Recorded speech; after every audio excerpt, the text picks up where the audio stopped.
Hi, I'm Shira. And I'm Shayna. We're behavior analysts that create weekly content about how to teach children with autism so that they make real progress. And we create shareable resources to make your job just a little easier. Today's topic is all about fluency-based instruction. And if you want more videos like this, make sure to subscribe and hit the notification bell to stay updated on new video releases.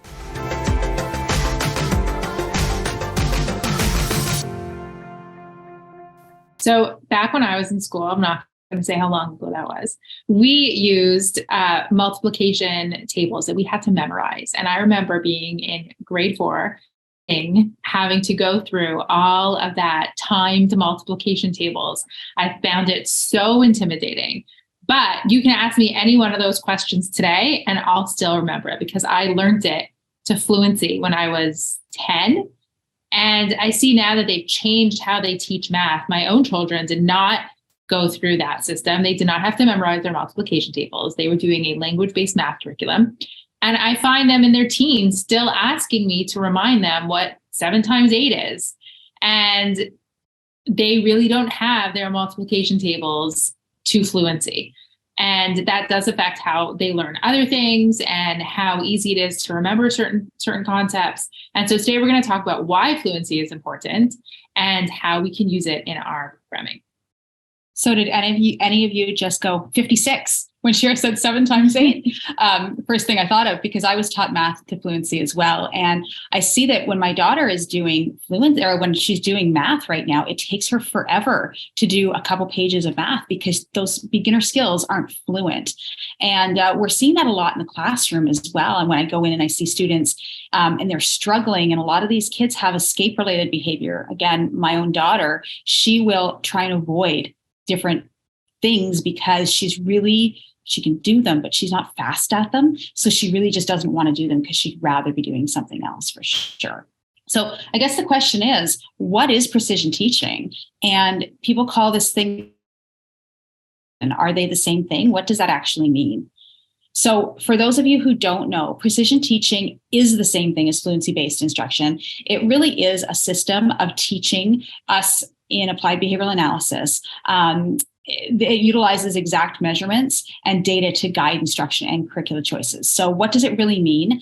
A lot of us are so familiar with doing percentage correct, right? So, let's talk about colors, for instance, right? So you can learn 10 colors and you can learn those colors to 100% mastery or 80% mastery or what have you.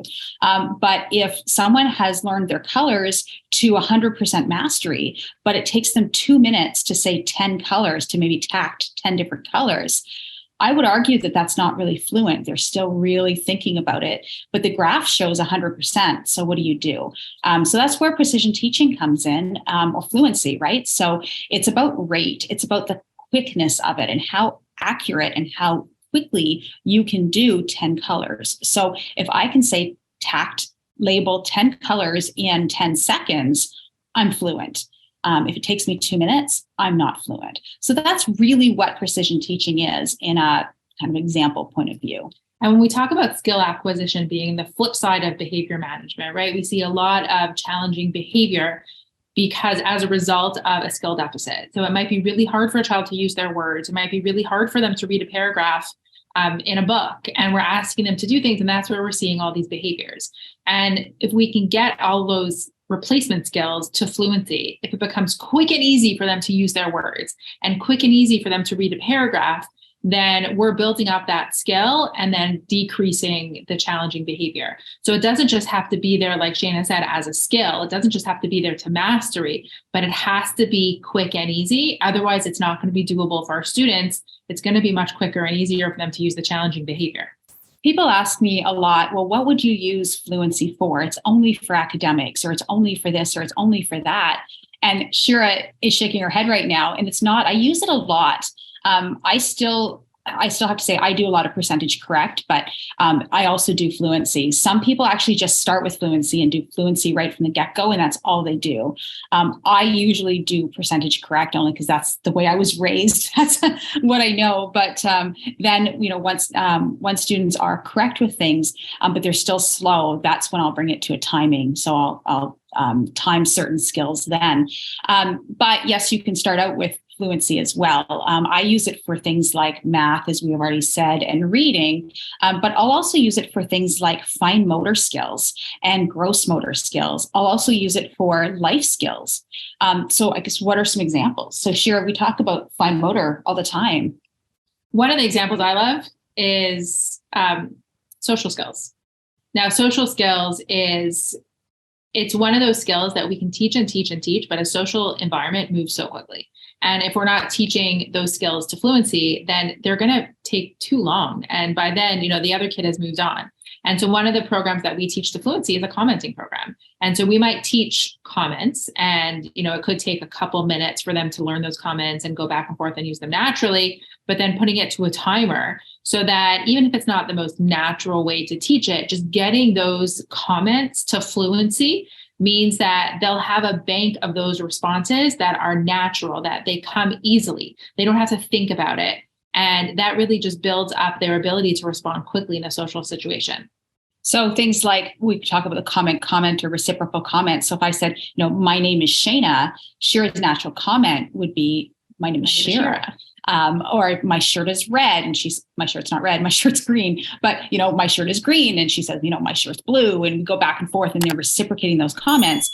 Those we just put on cue cards, and the therapist says these comments, and then the student can respond back, and we get that really quick. And yes, it looks really rote at the beginning, but what we find is that these kids, once they can do it really quickly, that generalizes so much quicker to the natural environment than starting in the natural environment. So things like that will definitely put on fluency. What I was talking about before with respect to fine motor is a program called the Big 6+6. Now, I didn't invent this program, but we use it a lot. I think it was used at Morningside Academy in Seattle. And it's really about taking fine motor skills like pointing, shaking, turning. There's a few other ones as well. Yeah. And it breaks these down, and they're amazing. So basically what you do is you do these skills really quickly with both your right hand and your left hand. And you only do them for 6 seconds. It's not a full minute, but it's 6 seconds. And I think you have to get something like, 6 or 10 responses in 6 seconds. And that's how quickly you need to be. And what we're finding is that kids who are going through this Big 6+6 fine motor program are really excelling at other things. Like it's transferring into life skills. They can finally do buttons and zippering. They're doing printing. So these things are transferring, which is really cool. I had a student one time who we did the Big 6+6 with, and then went back to the OT, and the OT said, wow, yeah, this is really great. Whatever you're doing, my suggestions from last time, keep going with them. And I just had to laugh in the background going, we're not doing that. We're doing the Big 6+6, but that's okay. You can think it's you. So while you could take every opportunity that they have throughout their day to scoop cereal into their mouth, which might be, 2 or 3 between breakfast, lunch, and dinner, you're not getting that many opportunities. And the value of precision teaching is, yes, it's contrived and it doesn't look natural, but you're getting so many teaching opportunities, which is really increasing that learning. And they're able to learn so much faster and then apply it to other settings. Example with life skills, for instance, if I'm teaching someone how to brush their teeth, and the big component that's holding them back is opening the tube of toothpaste. And you can do a few things. You can have the toothpaste tube open every single time they brush their teeth. But if you really want to teach them that skill, take it out of the toothbrushing and just teach them how to open the toothpaste over and over and over again. Or if it's turning on the tap for hand washing, just teach them over and over again how to, turn on that tap or turn off the tap. And you can get a lot of trials in such a short period of time. And that's precision teaching.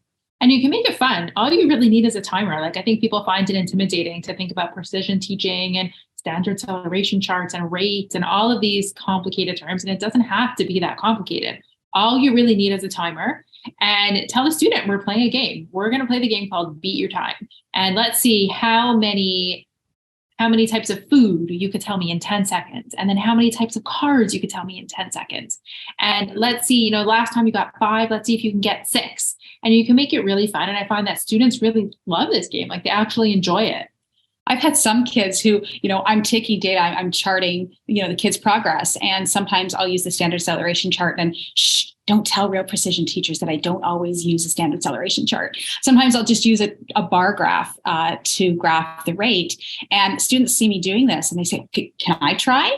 And I've actually taught some students graphing skills and coloring in the graphs because they're really so interested in trying to beat their time, which is really awesome. So we talked about some of the applications of precision teaching, but how does it really get started? It really, basically you pick your goal. So my goal is, phonetic reading. Okay, well, that's a goal, but what's the actual, really, small piece of that? Well, I want my student to read the 26 phonics sounds. I think there's more than 26 in the English language. So let's break that down. Okay, so I want phonetic sounds, great. And I want to read them to fluency. So what does that actually mean? I need to pick what's called an aim. And an aim is really your overall goal of the program mastery. So my student needs to, in order to quote unquote master this skill, my student needs to have an aim of X sounds per minute. Well, how do I get that aim? There's actually published aims online. Rick Kubina out of Penn State University, if you just Google published aims, published fluency aims, Rick Kubina, you'll find that. We can also put that in the show notes. But they've published fluency aims for a whole bunch of different skills, which is amazing. But another really easy and quick way to get a fluency aim is just to do it yourself. Or I'll do it with another therapist and say, okay, you read these phonic sounds, go. And that's how we can get that overall program mastery. And then what we do is we would just baseline with our students. Okay, let's see how quickly that they can do it. And we're like, okay, great. They can do it this quick, or they can do it that quick, or not at all. They're really struggling with this skill, which could also be the case. So that would be your baseline. Then you would teach. So throw away the timer, throw away everything you need to teach. Teach, bring back the timer then and try again. Okay, so yes, you got one phonic sound in a minute last time.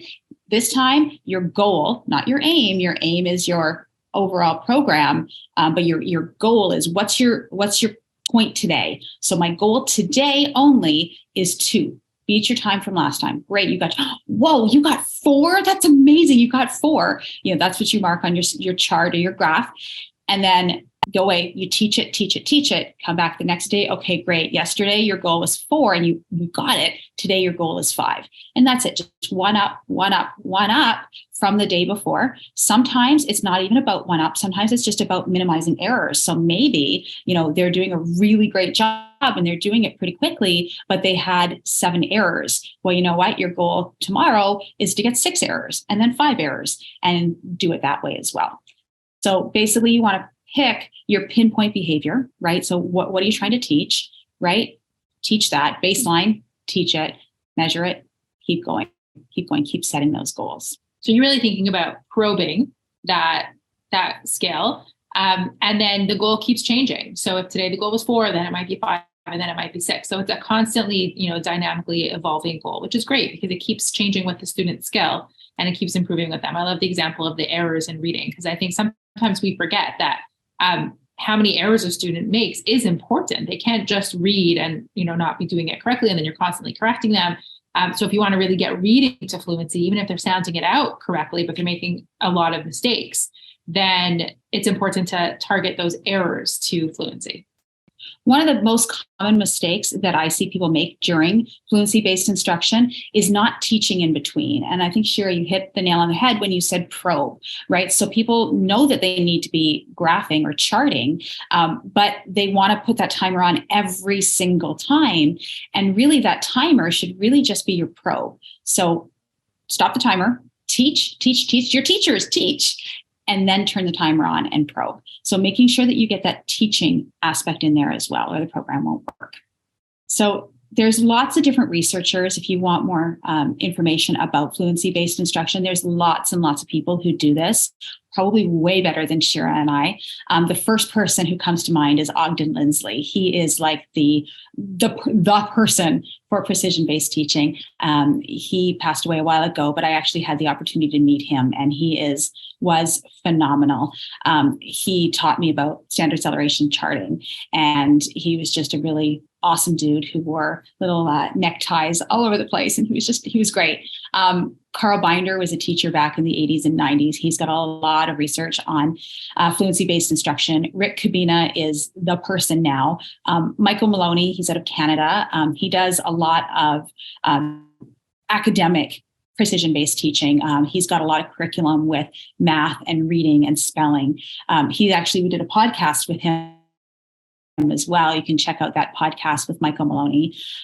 Super great. You can check out his website as well. Michael Fabrizio is out of the West Coast. He's amazing. Morningside Academy with Kent Johnson. He's out of Seattle. So there's so many precision-based teaching instructors that I would just start Googling these names if you want to find out more. So remember, it's not enough that we're teaching our students the skills that they need. If we really want them to be able to use those skills, then they have to come easy to them. And the best way for them to come easy to them is for us to help them get those skills to fluency. If you think about all the things that you do in your day, you don't think about it. You don't think about how you're going to get dressed and how you're going to brush your teeth and how you're going to make your breakfast or your coffee, because it's fluent to you. And if we can teach our students those skills in the same way where they don't have to think about it, then they're much more likely to use those skills in natural settings. In fact, I think I brushed my teeth twice today because I forgot I did it the first time because it's just so fluent in my morning routine. So if you're still looking at how to get started with a student, you might not want to start with precision teaching, but you can go check out our other video on getting started with ABA. And if you're ready to start with fluency-based instruction and precision teaching, then go for it. It's a lot of fun and it's not too intimidating. So in summary, we discussed precision teaching, also called fluency-based instruction, and what it is, why it's super important, and how our students can excel with this curriculum. So click the link on or around this video to become a Behavior Pro resource member. For more information on fluency-based instruction, click the link in or around this video or in the description to become a Behavior Pro resource member. We also encourage you to subscribe to the channel so you don't miss any future videos, and leave a like and comment below if you have further questions.